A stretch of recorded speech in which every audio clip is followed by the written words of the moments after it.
Right, this is a game called Quake IV. It's in the Quake series, and it's very underrated. It's the graphic engine is a modified Doom 3 engine, and if you haven't played it, it's worth looking out. And I'm sure you can get this very cheap now, along with the other games.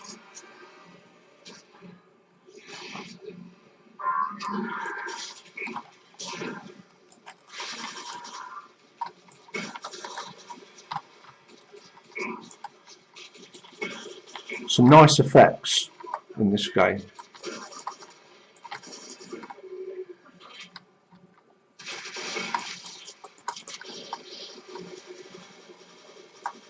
It's a while since I've played it, but I've played it a couple of times.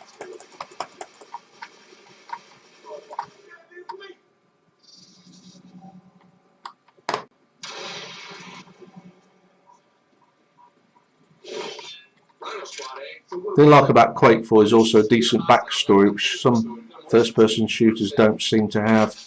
It's always a nice bonus. Anyway, check it out if you can. Good thing about these old games is they're dirt cheap. You can get them from Steam or eBay, or a lot of mine I got from charity shops just for a couple of quid. This is a slower paced game, an RPG called The Elder Scrolls Oblivion. It's game 4, and I think it's probably the last one that it'll run with any decent frame rate. Stand aside, prisoner. How could they be waiting for us here? Don't know, but it's too late to go back now. Don't worry, son. We will get you out of here. They won't get us first. We'll probably get, again, 25 to 30 frames per second depending on what's going on, but because it's a slower paced game, that's not a problem. I've actually got it on higher graphic settings than I would like, so maybe bumping the quality down a bit will give you more frames per second.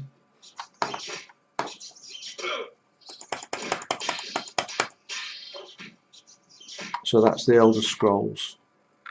This next one's a game called Painkiller. There seems to be a lot of games in this series. When there's a lot going on, you're probably averaging 45 to 50 frames per second, which is not too bad. There doesn't seem to be much to this game except just shoot everything and survive. I think it probably gets more interesting a bit later on, but these early levels, it's just not much to it really, but it seems to be a nice atmosphere. So maybe give it a try, or give the other games in the series a try as well. But this PC doesn't have any problems running this.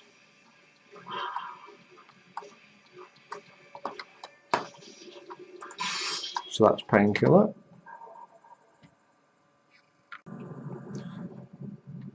And this is a game in the Stalker series, and it's a typical post-apocalypse.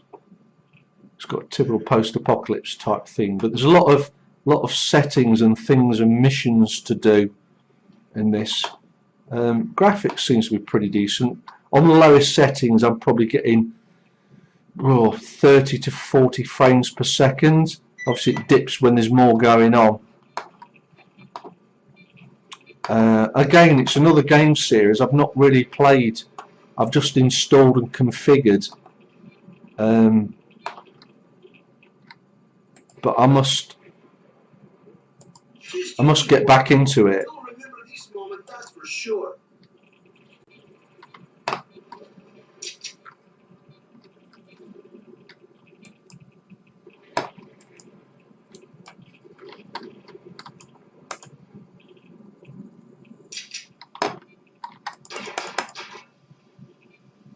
So graphics aren't too bad, but I've got it on the lowest settings.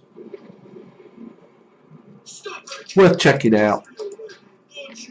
There's a lot. There seems to be a lot to this, obviously, with its survival topic. Okay, so that's one of the Stalker games. Now this is a game with another decent graphics engine. It's in the series called Serious Sam. This is the HD version. I will say the game launches and goes through the menus really slow, but once you get into the game it seems to be running with its own inbuilt frame rate counter, 45 to 50 frames per second, which is quite decent. Some very strange creatures in this game, which makes it much more interesting, I think. But some of the levels do get quite intense with a lot of characters on the screen at the same time, and the engine seems to cope really well with that, even on this lower spec computer.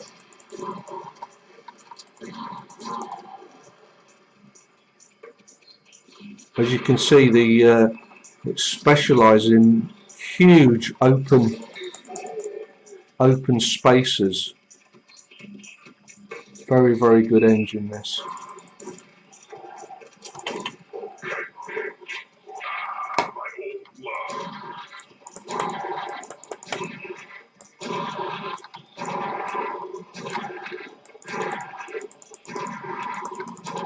I think I've got this on medium settings just to give the PC a chance. This is the HD version. Now this game will run everything up to, but not including Serious Sam 3. So I think there's 2 or 3 other games in the series.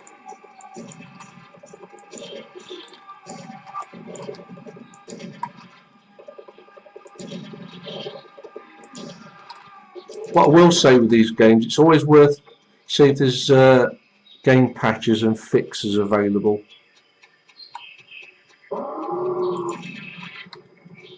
Okay, that's series. And this is Unreal 2, and the developer's engine eventually powered a lot of games as it was enhanced. I've played the first Unreal, I've played Unreal Tournament, but I haven't really played Unreal 2.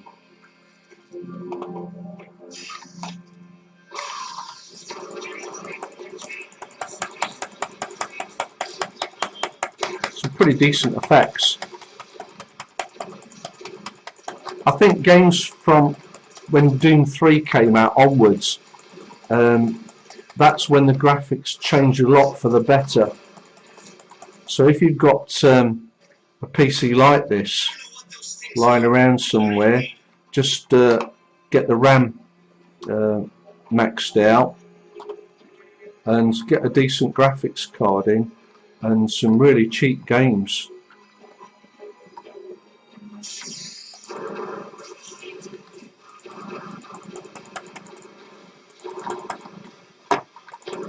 And you can still have a great gaming experience. There's so many games. A lot of these actually passed me by. As I explained in the first video, I didn't really, apart from the RAM, I didn't really upgrade this machine.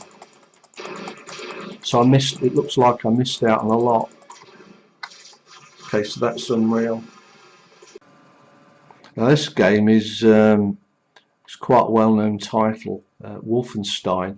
It's actually Wolfenstein from 2009.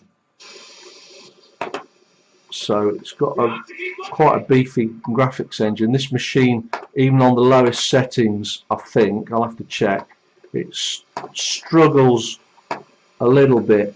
As you can see, it's dipping quite a lot below what you'd say was acceptable.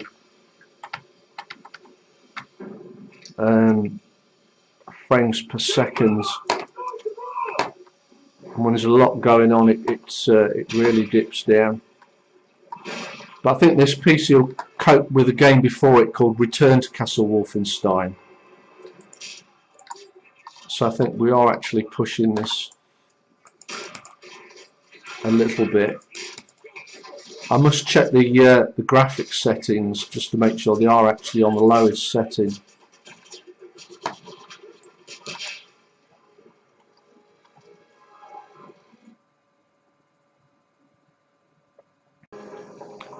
So I've just gone into the video options, and it is set on all the lowest settings available. So yeah, you're probably looking at 25 with 30 frames per second as the maximum on this game. Still, it's worth looking out for. And this is yet another game that passed me by. It's called Chronicles of Riddick, based on the film with Vin Diesel, and he's actually the guy that voices the character. From what I've seen so far, I think this is more of a game where stealth is involved. So you have to do a bit of thinking, a bit of sneaking around, which I haven't really quite mastered yet. Again, I've set all the graphics settings onto low.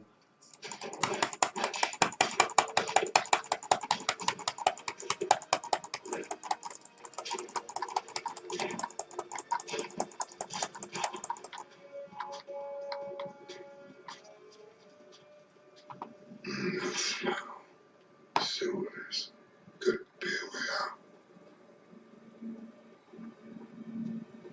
out. You're probably talking about a game which seems to be the norm, 25 to 30 frames per second on average,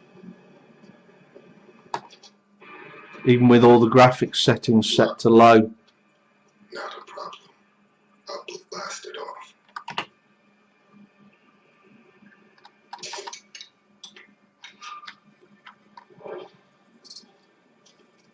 The dark, my favorite bit.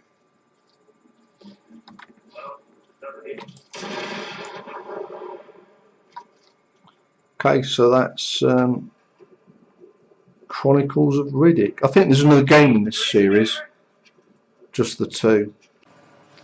So just to sum up then, general use of Windows, doesn't seem to be any slowdown, just opening up folders and moving things around, general navigation seems to be fine. The PC does occasionally start up a little bit slow, but maybe that's due to some updates being applied. Regards gaming, which is the most taxing application you can run on this machine, there's such a huge catalogue of cheap games around. You really will be spoilt for choice. Probably best to set all the graphical settings to low where possible, and maybe nudge them up slightly and do a test. But also general office work, like using Word and Excel, as I showed you earlier, that seems to be fine. One thing I did have a problem with installing was Windows itself. It just refused to install even from a key fob stick. So what I had to do is install it on another spare Intel. I had to install it on a spare Intel platform, which is slightly quicker, and then put the drive straight in this machine, and it started up and applied all the updates and worked fine after that. The graphics card took a long time to install the drivers for that, so you have to be quite patient. But once that's done, you've got a nice machine. YouTube unfortunately can't run anything higher than 480p quality, but if you can live with that, then that's fine. So if you've got a machine like this lying around or in your loft, it's worth digging out and upgrading, just see what it can do for a cheap price. Thanks for watching.